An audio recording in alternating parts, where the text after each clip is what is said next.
तो सबसे बड़ी खबर में देश और दुनिया की तमाम अहम खबरों के बाद अब बात करते हैं मध्य प्रदेश की सियासत की। इस वक्त बेंगलुरु से कांग्रेस के बागी विधायक प्रेस कॉन्फ्रेंस कर रहे हैं।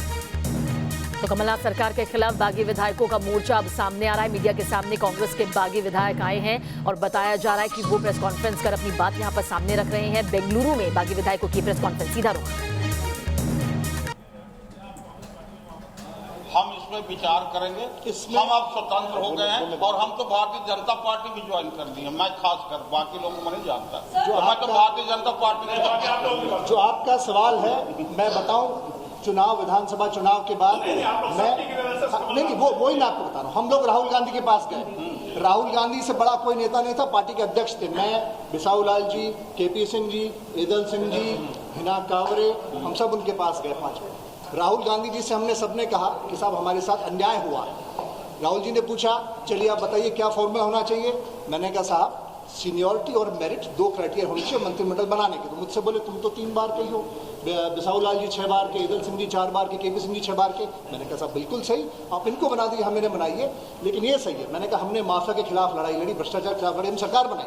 अभी एक नेता का बयान आया था कि इसलिए सरकार गिरने जा रही है क्योंकि भाजपा गिरा रही है, क्योंकि माफिया को हटाने।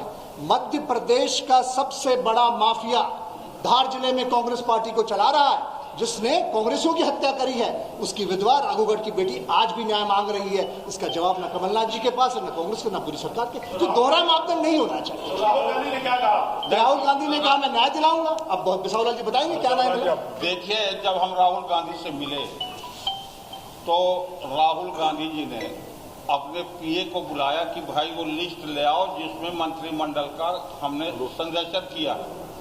लिस्ट में 3रे नंबर पर मेरा नाम था। तब राहुल गांधी ने कहा कि तुम्हारे साथ अन्याय हुआ है। जब वो राष्ट्रीय अध्यक्ष कह रहा है कि तुम्हारे साथ अन्याय हुआ है, इन लोगों ने तुम्हारा नाम काटा, जितने ये लोग थे। तो जब राहुल गांधी जान रहा है कि तुम्हारे साथ अन्याय हुआ, तो हम भी जानते हैं कि हमारे साथ अन्याय हुआ, इसलिए हमने इस्तीफा दे दिया और पार्टी में। मान लीजिए आप सबको अगर डिस्क्वालीफाई किया जाता तो क्या आप सभी बाई इलेक्शंस के लिए तैयार हैं? प्रदीप सिंह जी देंगे ना, प्रदीप सिंह जी तैयार है, सब तैयार है, सब तैयार है, सब तैयार है। हमारे साथ है।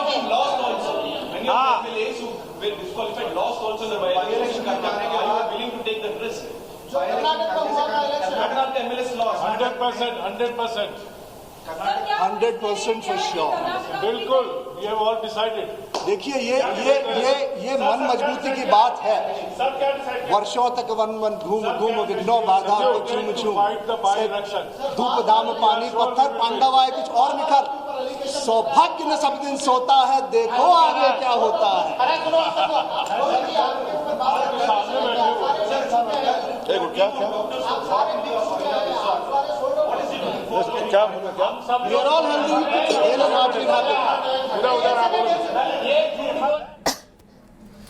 तो 5 तस्वीरें इस वक्त आप देख रहे हैं। दरअसल में मध्य प्रदेश की सियासत किस तरीके से पल पल बदल रही है, ये तस्वीरें उसी को दिखाती हैं। कल विधानसभा सत्र की शुरुआत हुई थी, राज्यपाल का अभिभाषण था, उसके बाद राज्यपाल के निर्देश के मुताबिक फ्लोर टेस्ट होना चाहिए था, लेकिन ऐसा नहीं हुआ। 26 तारीख तक के लिए विधानसभा की कार्रवाई को स्थगित कर दिया गया है। राज्यपाल ने अपनी नाराजगी जाहिर की है कमलनाथ को पत्र लिखकर। वहीं दूसरी तरफ मामला सर्वोच्च अदालत में पहुंच चुका है। हमारे सहयोगी अरविंद सिंह सुप्रीम कोर्ट से हमारे साथ जुड़ चुके हैं। बिल्कुल अरविंद, और सवाल यही है कि सुप्रीम कोर्ट में आज मध्य प्रदेश की सियासत को लेकर क्या कुछ कानूनी समीकरण बनेंगे?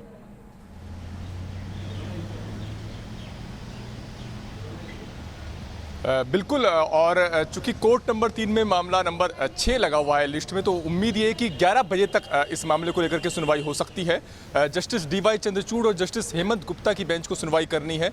शिवराज सिंह चौहान और बाकी जो 9 बीजेपी के विधायक हैं, उनकी तरफ से अर्जी में ये कहा गया है कि 22 विधायकों के इस्तीफे हो चुके हैं, 6 विधायकों के इस्तीफे स्पीकर स्वीकार कर चुके हैं। तो ऐसी सूरत में मौजूदा कमलनाथ सरकार को एक दिन भी सत्ता में बने रहने का कोई नैतिक या संवैधानिक अधिकार नहीं है। और सरकार की तरफ से जो वक्त लिया जा रहा है वो इसलिए ताकि विधायकों की खरीद फरोख्त की जा सके और सदन के अंदर किसी तरीके से बहुमत जुटाया जा सके। कुछ पुराने फैसलों की व्यवस्था भी दी गई है, मसलन एसआर बम्बई केस हो, इसके अलावा नवाब रेबिया केस हो, जगदम्बिका पाल वाला केस हो, जिसमें कोर्ट ने व्यवस्था दी थी कि कोई सरकार बहुमत में है नहीं, इसका अंतिम नतीजा सदन के पटल पर फ्लोर टेस्ट के जरिए ही हो सकता है और इसके लिए सरकार को मनमाफिक वक्त नहीं दिया जा सकता, ऐसा बीजेपी की तरफ से दायर याचिका में कहा गया है। 3 महत्वपूर्ण बातें रहने वाली है। पहला ये कि राज्यपाल का अधिकार किस हद तक स्पीकर को है, क्या वो सिर्फ सलाह तक ही दे सकते हैं या फिर वो उनके आदेश की कोई बाध्यता भी है स्पीकर को लेकर के।